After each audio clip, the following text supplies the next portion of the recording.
Jemaat Tuhan, marilah kita berdoa. Bapa di dalam sorga, kami bersyukur dan berterima kasih. Hari ini sebagai orang percaya, kami memperingati Hari Raya Pentakosta. Terima kasih ya Tuhan untuk Roh Kudus yang senantiasa hadir di dalam kehidupan kami, untuk terus memimpin dan menolong kami. Biarlah firman Tuhan yang kami baca dan renungkan menjadi kekuatan dalam hidup kami, dan biarlah Tuhan mau memakai kami untuk menjadi saksi-saksi Tuhan yang memuliakan nama-Mu. Amin.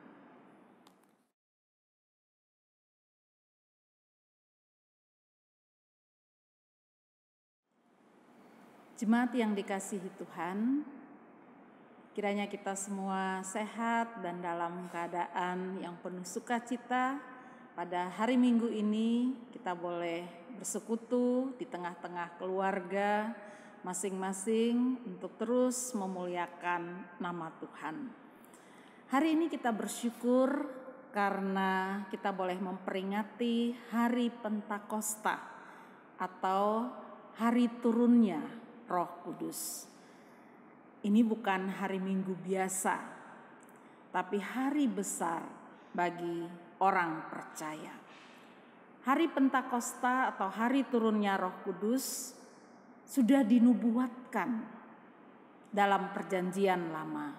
Dalam pembacaan kitab Yoel yang kita baca pada hari ini, dikatakan dalam bacaan ini bahwa Roh Tuhan tercurah bagi semua orang, kecil, besar, laki-laki, perempuan, para hamba.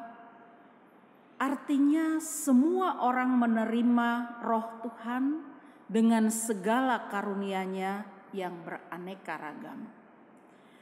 Dalam tradisi Yahudi, Hari Pentakosta dirayakan pada hari ke-50 sesudah Hari Raya Paskah, bertepatan dengan Hari Tuayan.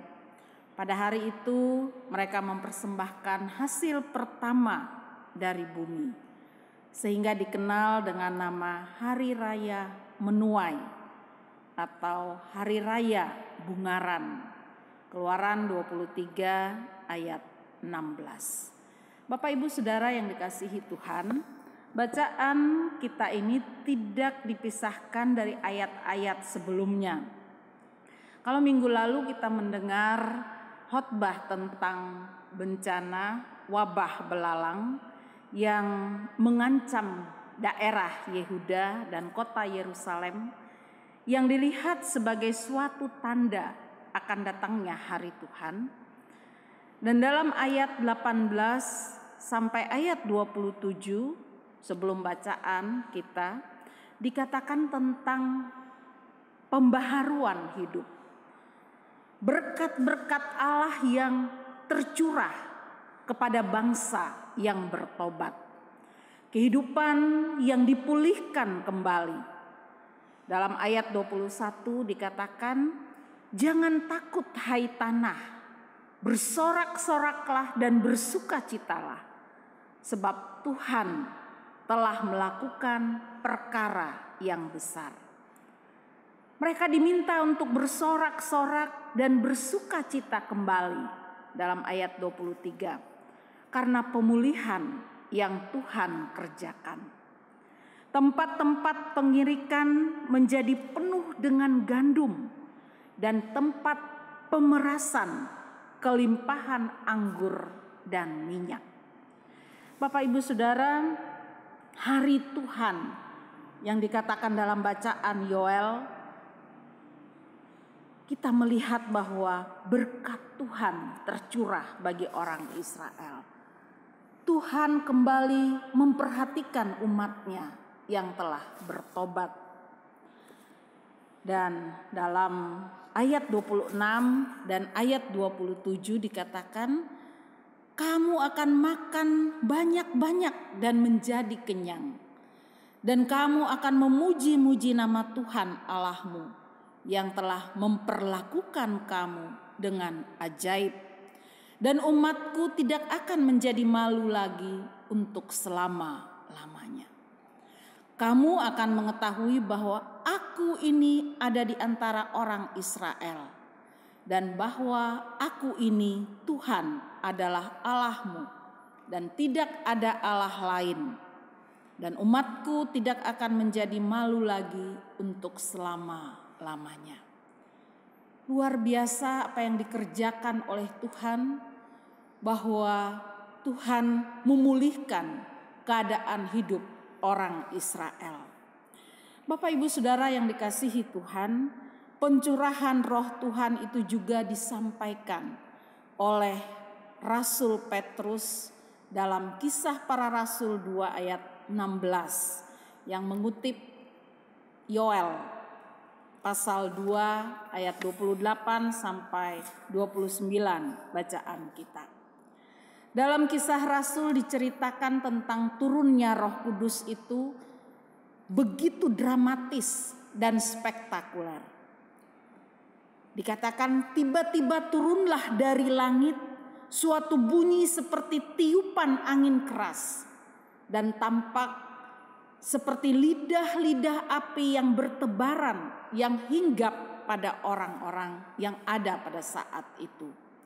Orang-orang yang berasal dari berbagai suku dan bangsa. Dikatakan mereka orang Partia, orang Media, orang Elam, Mesopotamia, Yudea, Kapadokia, Pontus dan Asia. Juga pendatang-pendatang dari Roma, orang-orang Yahudi, orang Kreta dan Arab. Mereka tercengang-cengang dan terheran-heran. Bapak Ibu Saudara, peristiwa Pentakosta adalah suatu pencurahan Roh Tuhan yang harus dilihat sebagai suatu karunia, karya keselamatan yang besar, di mana Allah sendiri hadir dalam kehidupan umatnya. Allah yang tidak terbatas dalam ruang dan waktu. Allah yang selalu tinggal bersama-sama dengan setiap orang yang percaya. Kita bersyukur bahwa Allah kita tidak hanya naik ke sorga dan meninggalkan kita. Yohanes pasal 14 ayat 18, Tuhan Yesus mengatakan kepada murid-muridnya, "Aku tidak meninggalkan kamu sebagai yatim piatu. Aku akan datang kembali kepadamu." Tuhan Yesus yang selalu hadir bukan hanya seperti pada zaman 2000 tahun yang lampau secara fisik, tetapi Yesus dalam keberadaannya yang baru, yaitu kehadiran Roh Kudus yang melampaui ruang dan waktu. Bapak Ibu Saudara yang dikasihi Tuhan, ada 3 pekerjaan besar dari Roh Kudus, yaitu yang pertama, bahwa Roh Kudus datang untuk menginsafkan dunia akan dosa, kebenaran, dan penghakiman. Kita bisa baca dalam Yohanes 16 ayat 8 sampai ayat 11. Yang kedua, bahwa Roh Kudus akan memimpin hidup orang percaya dalam seluruh kebenaran dan juga menjelaskan hal-hal yang akan datang, hal-hal yang tidak kita ketahui. Yohanes 16 ayat 13. Dan juga yang ketiga, bahwa Roh Kudus akan memberitakan dan memuliakan Yesus Kristus. Yohanes 16 ayat 14 sampai 15. Jemaat kekasih Tuhan, jadi pencurahan Roh Kudus itu tidak hanya sekali saja seperti yang dikisahkan dalam kitab Yoel dan Kisah Para Rasul. Ada pola-pola Pentakosta yang terus terjadi sejak diucapkan oleh Tuhan Yesus dalam Kisah Rasul 1 ayat 8. Dikatakan di sana, kamu akan menerima kuasa kalau Roh Kudus turun atas kamu. Diterima oleh para rasul di Yerusalem, lalu dibawa oleh Filipus ke Samaria dan Etiopia, ayat 8. Menobatkan Saulus menjadi Paulus, dibawa Paulus ke Makedonia, Eropa, hingga Efesus di Asia, dan terus sampai ke ujung bumi. Dengan demikian, gerakan Pentakosta bukanlah peristiwa pada masa lampau saja, tetapi juga kisah tentang kita di saat ini dan di sini. Karena itu Bapak Ibu Saudara yang dikasihi Tuhan, mari kita berdoa, terus meminta curahan Roh Kudus turun atas kita, agar kita dimampukan untuk mengerjakan pekerjaan Roh Kudus. Roh Tuhan tidak terbatas. Roh Tuhan bisa bekerja kepada siapapun ketika dia membuka hati untuk mendengar suara Tuhan. Setelah khotbah Rasul Petrus, orang-orang yang mendengar pada saat itu memberi diri mereka dibaptis. Dikatakan dalam Kisah Para Rasul, jumlah mereka bertambah-tambah, kira-kira 3.000 jiwa. Mereka bertekun dalam pengajaran rasul-rasul dan dalam persekutuan. Mereka telah digerakkan oleh Roh Kudus. 1 Tesalonika pasal 5 mengatakan, jangan padamkan roh. Atau kita bisa baca di dalam Roma yang mengatakan, biarlah rohmu menyala-nyala dan layanilah Tuhan.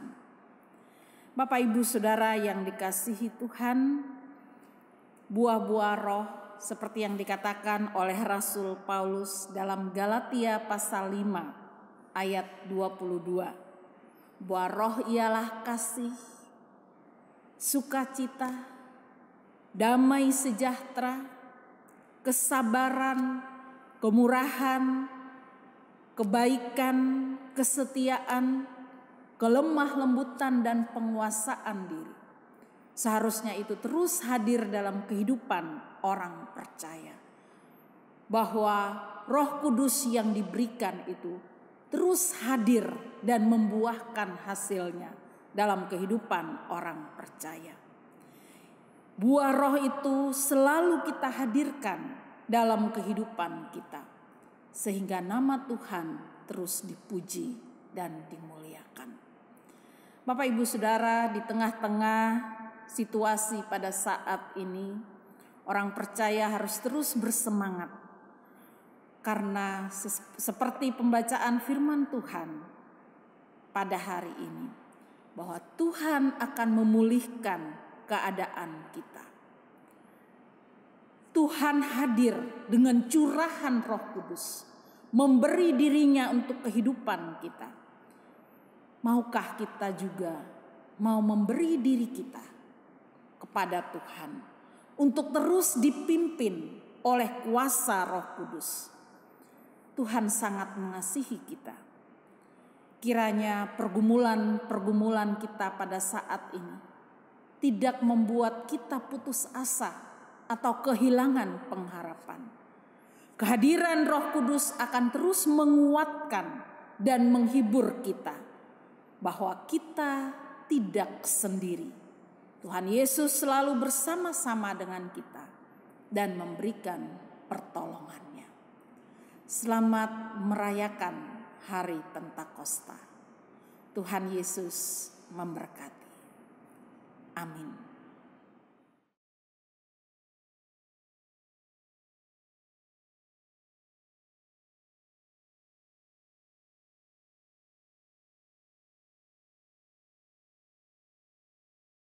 Jemaat Tuhan, arahkan hati dan pikiran kita kepada Tuhan dan terimalah berkat-Nya. Damai sejahtera Allah yang melampaui segala akal akan memelihara hati dan pikiranmu dalam Kristus Yesus, serta melimpahkan Roh Kudus yang akan menghibur serta menguatkan iman dan kesetiaanmu. Amin.